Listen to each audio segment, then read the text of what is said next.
Concept করছে কিনা সেটা আপনারা খুব সহজে বুঝতে পারবেন। শুধুমাত্র একটা জিনিস লক্ষ্য করবেন, দিনে রাত্রিতে বা 5-6 দিনে একটা জিনিস লক্ষ্য করবেন যে ওর লেজটা কিভাবে আছে। ওর লেজ যদি এই বরাবর সোজা হয়ে থাকে তাহলে 100% শিওর, কিন্তু ওর লেজ যদি ডান পাশে বা বাম পাশে থাকে তাহলে ধরে নেবেন যে বীজ দেওয়ার পরে খুব সহজে বুঝতে পারবেন আপনার বকনা বা গাভীটা কনসেপ্ট করছে কিনা। তো আসসালামু আলাইকুম আমার ভাইরা, আপনারা হয়তো ইউটিউবে অনেক ভিডিও দেখছেন কিন্তু আশা অনুরূপ কিন্তু ফলাফল পাননি। আসলে একটা বকনা বা গাভী গর্ভবতী কিনা এটা কিভাবে বুঝবেন তার আজকে কয়েকটা টিপস এন্ড ট্রিক্স আপনাকে শিখিয়ে দেবো ইনশাল্লাহ। এবং আশা করি এই ভিডিও দেখার পরে কোনো রকম ডাক্তার ডাকা ছাড়া আপনার গরু গর্ভবতী কিনা সেটা আপনিই বুঝতে পারবেন। আমরা যারা নতুন খামারে আছি এবং যাদের কিনা বকনা বা গাভীর খামার আছে, আমরা কিন্তু বীজ দেওয়ার পরে খুব টেনশনে থাকি যে আমাদের গাভী বা বকনাটা কনসেপ্ট করছে কিনা। তো সেই বিষয়ে আশা করি আমাদের নতুন খামারি ভাইরা আছেন, এই ভিডিও দেখার পরে আপনাদেরকে আর এটা টেনশন করতে হবে ইনশাআল্লাহ। আসেন আল্লাহর নামে শুরু করি। প্রথমত আমরা কিভাবে বুঝবো যে আমাদের বকনাটা বীজটা রাখছে কিনা বা কনসেপ্ট করছে কিনা। এর জন্য সবচেয়ে মেজর যে টিপস এন্ড ট্রিক্স সেটা হচ্ছে, আমরা জানি বকনা বা গাভী প্রতি 18 থেকে 21 দিন অন্তর কি হিটে আসে। তো যদি আপনি গাভী বা বকনাকে বীজ দেওয়ার পরে দেখেন যে 18 দিন বা 21 দিন পরে এই বকনা বা গাভীর আর হিটে আসার কোনো লক্ষণ নাই বা কোনো মিউকাস ভাঙতেছে না, তাহলে বুঝে নেবেন, প্রাথমিকভাবে বুঝে নেবেন যে আপনার বকনাটা কনসেপ্ট করছে। তো এইখান থেকে আমরা কি শুরু হতে পারবো? আসলে কিন্তু পারবো না। তো এটা হচ্ছে প্রাথমিক ধারণা যে একটা বকনা বা গাভী হিটে আসলো কিনা। সেটা যদি 18 থেকে 21 দিন পর যদি হিটে না আসে তাহলে মোটামুটি ধরে নেওয়া যায় যে বকনা বা গাভীটা কনসেপ্ট করছে। আসলে আমরা অনেকে আছি, আমরা 20-7 দিন পরে জানতে চাই যে আমাদের গাভীটা কনসেপ্ট করছে কিনা। ভাই এরকম কোনো থিওরি বা এরকম কোনো প্রযুক্তি নাই যে আপনি 10 থেকে 7 দিনের ভিতরে বুঝতে পারবেন যে আপনার গাভী বা বকনা হিটে আসছে কিনা। দ্বিতীয় যে থিওরি সেটা হচ্ছে, যখন কোনো গাভী বা বকনা হিটে আসে তখন দেখবেন ওদের যে বীজ দেওয়ার জায়গাটা থাকে সেটা কিন্তু যখন হিটে আসে তখন কিন্তু সেটা কি হয়, ফুলে যায় এবং অনেক রসালো হয়ে যায়, অনেক কি হয়, ভারী হয়ে যায়।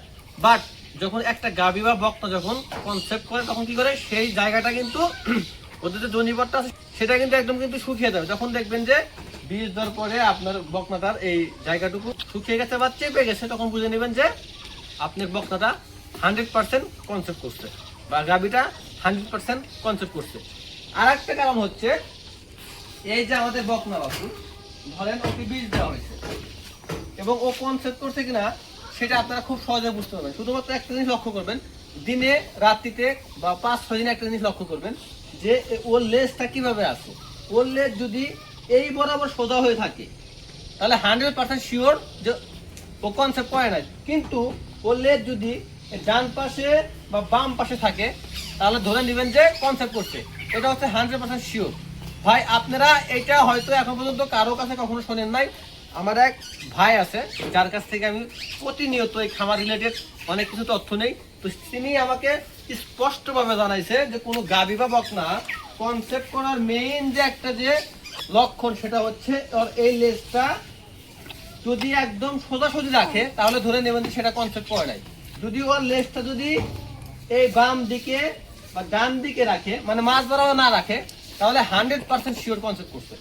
তো আপনি একটু ভালোভাবে বুঝেন, ধরেন যে এটা আছে একদম সোজাসুজি, মানে কি কনসেপ্ট করে নাই। যদি দেখেন যে এইদিকে আছে, এইদিকে বাড়িয়ে আছে বা এইদিকে আছে, এইদিক বের হয়ে আছে, তাহলে 100% কনসেপ্ট করছে। তো ভাই এইটা গেল পরবর্তী ধাপ। এখন আমি আপনাদেরকে সবচেয়ে যে ইন্টারেস্টিং কথা সেটা হচ্ছে, 3 মাস বা 4 মাস পরে কিন্তু আমরা চাইলে কিন্তু কি করতে পারি, রেকটাল পরীক্ষা করতে পারি। মানে কি ডাক্তার সাহেব এসে গরুর ভিতরে হাত ঢুকিয়ে দেখবে যে বাছুর আছে কিনা। তবে এইটা একটু রিস্কি হয়ে যায়, তাই আপনাদেরকে সাজেস্ট করবো না ভাই আপনারা এত বড় রিস্ক নেন।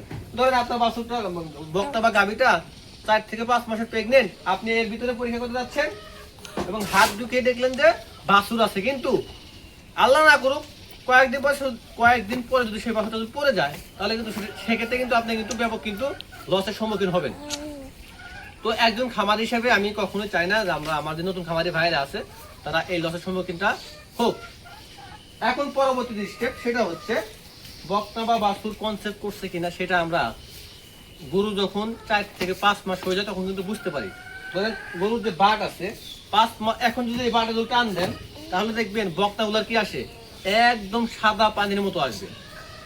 আর যখন কোনো বকনা বা গাভী প্রেগনেন্ট থাকবে, সেটা 4-5 মাসের হয়ে যাবে, তখন যখন দুধের বার ধরে টান দিলে আঠালো জাতীয় পদার্থ বের হচ্ছে, তাহলে বুঝে নেবেন যে আপনার বকনাটা আল্লাহর রহমতে প্রেগনেন্ট। তো এই হচ্ছে মোটামুটি কথা, একটা বকনা হিটে আইছে কিনা সেটা ভালোভাবে বোঝার জন্য। আশা করি আপনারা সকলে বুঝতে পারছেন। আমি আবারও বলি, বকনা হিটে আসার মেইন যে কারণ সেটা হচ্ছে, যদি 18 বীজ দেওয়ার পরে 18 থেকে 21 দিনের ভিতরে বকনা বা গাভী পুনরায় হিটে না আসে বা হিটে আসার লক্ষণ না দেখা যায়, তাহলে সেটা কনসেপ্ট করার সম্ভাবনা আছে। দ্বিতীয় হচ্ছে, ওর লেজটা যদি এই মাছ বরাবর থাকে তাহলে কি কনসেপ্ট করে নাই। যদি লেজটা যদি মাছ বরাবর না থাকে, ডানে কিংবা বামে থাকে, তাহলে কি কনসেপ্ট করছে। আর একটা হচ্ছে, যদি এইটা যদি একদম শুকিয়ে যায়, তাহলে মনে করবেন যে কি কনসেপ্ট করছে। এইটা হচ্ছে ভাই একদম 100% পিওর এবং অথেন্টিক একটা আপনাদেরকে আমি তথ্য দিলাম। এখানে 1%ও ভুল হওয়ার সম্ভাবনা নাই। আমি এর আগে একটা ভিডিও দিয়েছিলাম আপনাদেরকে, যে কিভাবে 10 দিনে বোঝা যায় যে গাভী বা বকনা গর্ভবতী কিনা প্রেগনেন্ট কিনা। আসলে ভাই আমি ক্ষমা যাচ্ছি ওই ভিডিওটা দেওয়ার জন্য। আসলে আমি যখন ইউটিউবে দেখলাম যে অনেকে এই বিষয়ে ভিডিও বানাচ্ছে, তখন আমি ভাবলাম যে আমি একটা ভিডিও বানাই দিই।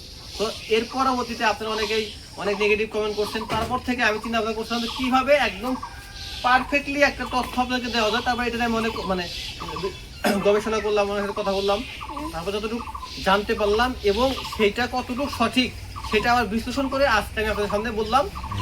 আশা করি এইগুলো আপনি লক্ষ্য করেন, ইনশাআল্লাহ আপনার বকনা বা গাভী প্রেগনেন্ট কিনা সেটা আপনি নিজে নিজেই বুঝতে পারবেন। তো প্রিয় খামারি ভাইরা, এই হচ্ছিল কথা। আমার এই বকনাটা অলরেডি একবার হিটে আসছিল, আপনারা কিন্তু জানেন।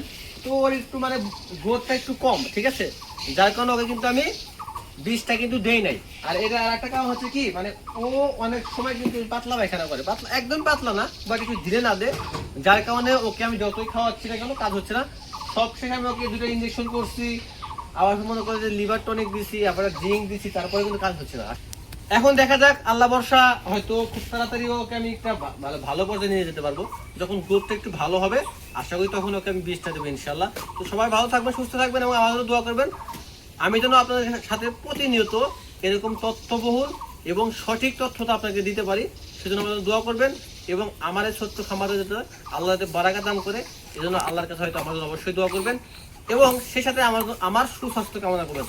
আশা করি সবাই ভালো থাকবেন, সুস্থ থাকবেন এবং যে যেখান থেকে দেখছেন সেটা কিন্তু অবশ্যই কমেন্ট করে জানাবেন। আর একটা কথা ভাই, আপনার কার কার বকনা বাছুর আছে বা গাভী আছে, মানে সেটা কতদিন ধরে বীজ দিচ্ছেন, সেটা কনসেপ্ট করছে কিনা সেটা অবশ্যই কিন্তু জানাবেন। আর একটা কথা, সেটা হচ্ছে পরেও আপনি কোনো উপায় জানেন কিনা যে কিভাবে বোঝা যায় একটা বকনা বা গাভী প্রেগনেন্ট কিনা, সেটা কিন্তু অবশ্যই কমেন্ট করে জানাবেন। তাতে আমি যেমন উপকৃত হব, সাথে আমার যে সকল ভাইয়েরা ভিডিওগুলো দেখে যারা কমেন্ট করে, তারাও কিন্তু উপকৃত হবে। তো সবাই ভালো থাকবেন, সুস্থ থাকবেন। আসসালামু আলাইকুম রহমতুল্লাহ, জাযাকাল্লাহ খাইরান।